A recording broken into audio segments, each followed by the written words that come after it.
So we've got Victory Day happen in Orcust and Rusky. And, that's the day where they all goose step around like little Marxist pricks and show off their rusty military crap. Well, Ukraine spoiled the party because 60,000 passengers are stranded at airports all across the orc country because of massive Ukrainian drone attack.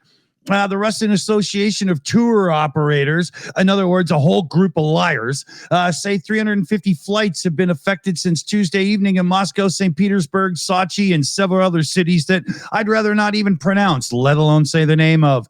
The Russian Defense Ministry said 524 Ukrainian drones were destroyed in the past 24 hours, a record number if confirmed. No casualties were reported. Yeah, well, these are Russian reports. Ukraine says an overnight Russian drone and missile attack killed 2 people in Kyiv. I think that's an honest report. The barrage of strikes came as the self-declared Russian 3-day ceasefire was set to begin Wednesday evening, so that's as I'm recording this, ahead of the World War II Victory Day parade, with all kinds of world dictator leaders and a few questionable souls showing up. Trump should be there. Yeah. Trump should be right at the front, riding a missile to the moon. Kyiv has repeatedly rejected the truce idea as the theatrical play, which it is, reiterating its calls for an unconditional 30-day ceasefire, which also is supported by Ukraine's allies in Europe and the United States as well. Russia has issued a set of tough preconditions for any possible settlement, a move described by Ukraine and many European politicians as an attempt to prolong the fighting and eventually force Kyiv to capitulate. So even J.D. Couch-and-Boffer Vance himself said, "We think the orcs are asking for too much," in an apparent hardening of his line on this. Here's another quote from the man. Supposed man. It's very important for the Russians and the Ukrainians to start talking to one another.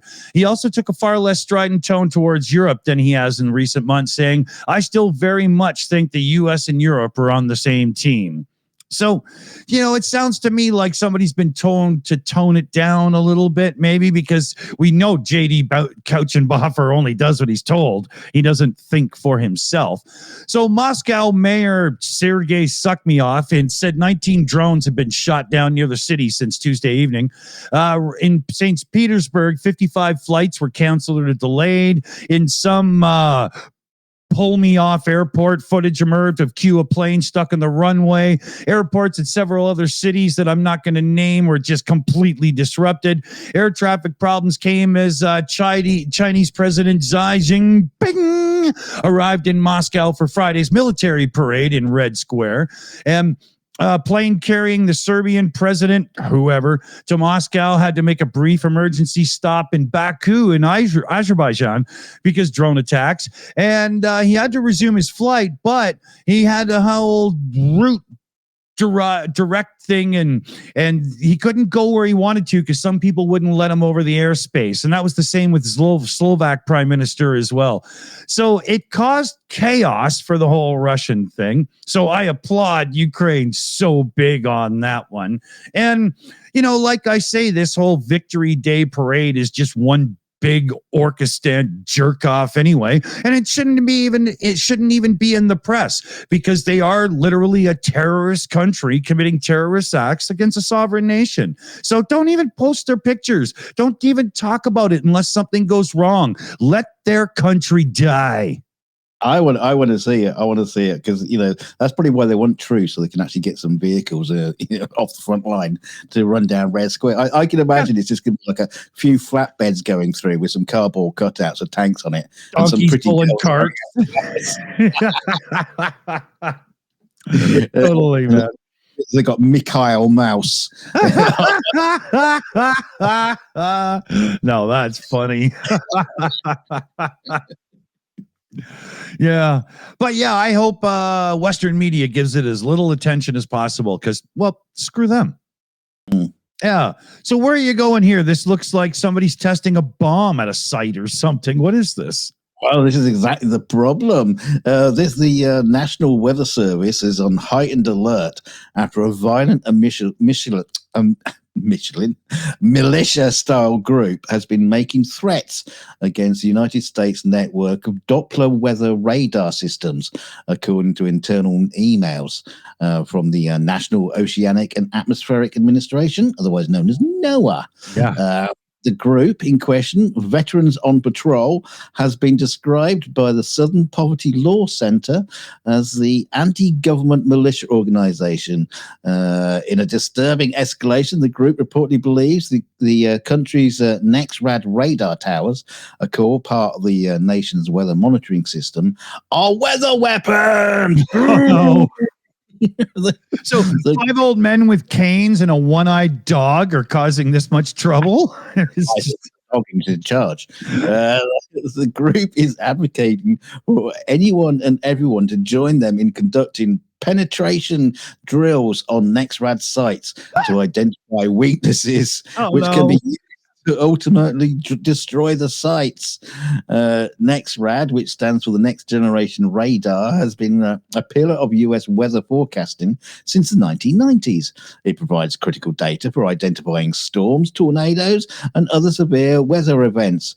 And the radar network is used not just by the National Weather Service, but also by the Federal Aviation Administration and the U.S. military. Now, the NOAA Security Office has recommended the use of a buddy system for workers visiting radar sites, especially in remote areas, and it urged staff to report any suspicious behavior immediately to local law enforcement. Wow. They said, do not engage with anyone suspicious. You've got a bunch of flat earthers around there. The FBI and other law enforcement agencies are reportedly tracking the group's activity, but they could not independently confirm the FBI's involvement. The threats come at a time when the National Weather Service is already under strain, following a wave of early retirements and staffing cuts under the Trump administration. Yeah. Who'd have thunk about that?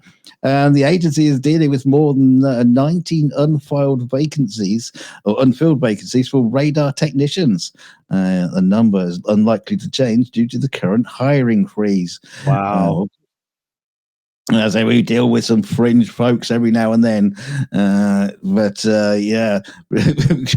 referencing conspiracies like chemtrails, but direct threats to critical infrastructure, that's new and serious. Yeah, because they actually think they have the right to destroy these items with their weather weapons. And look at it this way, like weather reporting saves lives. So I'm sorry, you angry old malign tinfoil hat wearing screwballs, what the fuck is wrong with you? Come on. Yeah, just stick with the 5G towers. Don't worry about all this equipment. Exactly. Anything that's a bit of equipment. Oh, that's suspicious. Oh, that's going to be doing something bad. Yeah. Somebody go surround these people's homes with antenna. They'll never come out again. Just park outside with black vans. Just park back vans. You don't have to have anybody in them, but just park them there. Exactly. If you're new here, click like, share, and subscribe because it helps the channel out a lot. Yes, and if you got a juicy conspiracy, leave it in the conspiracy comment section below. Oh, yes. Yeah. Start your comment with aliens used this probe on me when.